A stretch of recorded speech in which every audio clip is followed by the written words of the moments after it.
Magandang araw sa inyo. Ito ang guided at ang ating reading ngayon ay para sa buwan ng June para sa mga Scorpio. So, nakalahati na natin ang taon ng 2025 at marami tayong pinagdaanan ng mga nakaraang buwan. At sabi nga nila itong June ito ay parang more rewarding sa ating lahat at embrace natin yun ano. So pag sinabi natin rewarding yan, ipasok natin lahat ng gusto natin, ipasok sa isip natin na magiging reward sa atin ngayong June. So papasok yung June, pagdasal natin na magiging reward natin ngayong June na to. At lahat ng mga gusto natin mangyari is ngayon natin makuha yung lahat ng resulta na yun at mga opportunity. So pagdasal lang natin yan. So, 4 card spread tayo ngayon and bubuna tayo isang angel message and thank you angel card. And ang ating reading is general reading syempre. Kung hindi man nag-resonate sa ito, then leave it. Take mo lang kung ano yung pili mo naging message sa'yo. So, lagi ko naman sinasabi na kung ano man yung, o kung sino man yun, o ikaw mismo na nakapanood ng video nito, is meron pa rin message na binibigay sa iyo ng iyong anghel na kailangan mong marinig. Kaya, dinala ka sa video nito. So, anong yung kapalaran ngayong buwan ng June, Scorpio?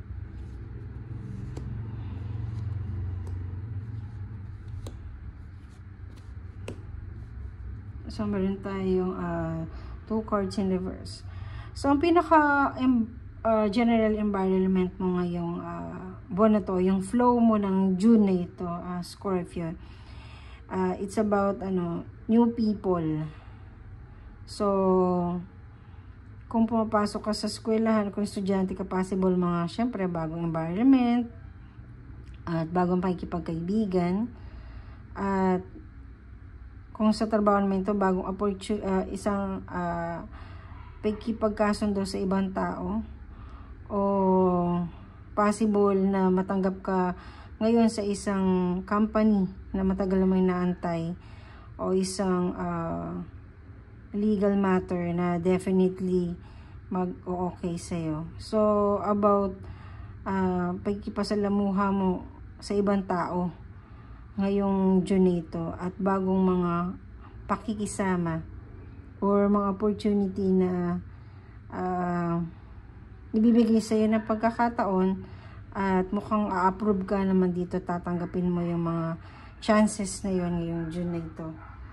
And unexpected, definitely a battlefield sa iyo ngayong June na to dahil sa bagong environment. So ang pinaka mo lang ngayon is iyong sarili. So, wag mo lang itatrap yung sarili mo sa isang and baga easy ka lang, kalmahin mo lang ang sarili mo. Focus ka lang kung ano yung goal mo ngayong June na ito at wag kang masyadong baga ngayong June na ito bagang pinaprotekta mo yung sarili mo sa ibang tao. Which is sinasabi ng card sa'yo na hindi mo naman kailangan ng ganun. Kasi yung mga tao na darating sa'yo ngayong June is yung magbibigay sa'yo ng mas magandang information for you to grow at definitely mag-grow ka sa mga tao magiging involved sa iyo ngayong na to. And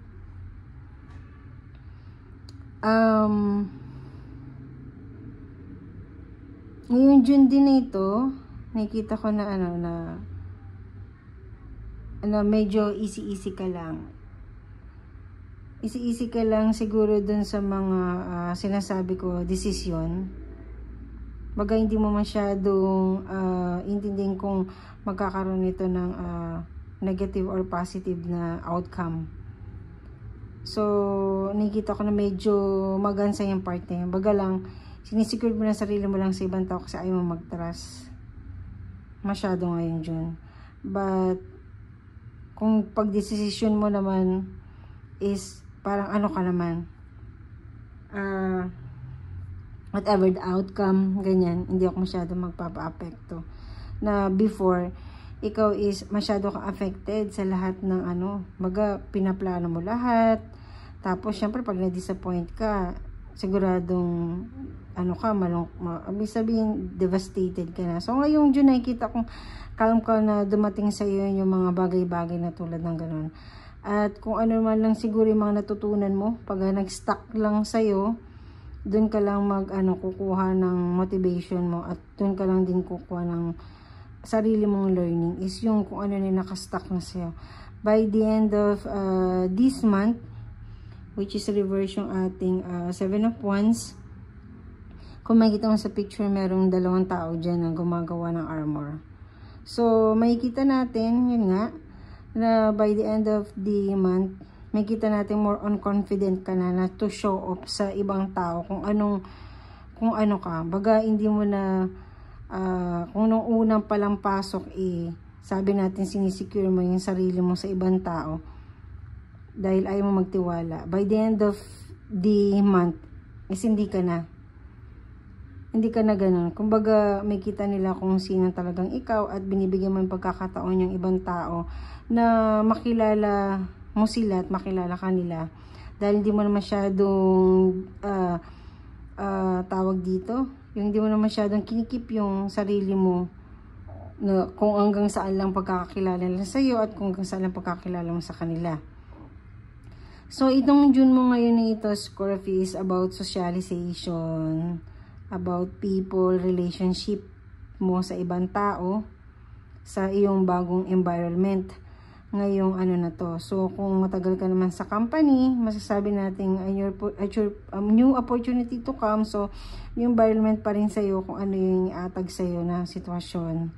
And, kung isa ka naman magulang na nasa bahay ka lang, or kahit na ano pa yung sitwasyon sa buhay, masasabi natin na meron pa rin isang darating na isang opportunity na hindi ka tawag dito, hindi ka pa aware, pero mukhang magiging dalubhasa ka na by the end of the month of June, na kaagad mo siyang na-handle at kaagad mong nakilala yung sarili mo dun sa sitwasyon na yan. Okay naman pala to. So, whatever na yung comes tayo ngayong June na ito, magiging confident ka, but by the end of the month,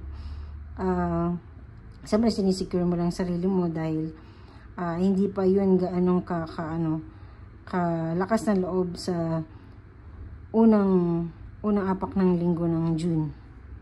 So, ano yung angel message mo para mas ma-clear natin ito? More on people, no? Maraming tao, maraming mga meeting, or mga bagong mukha ngayong June para sa'yo, Scorpio.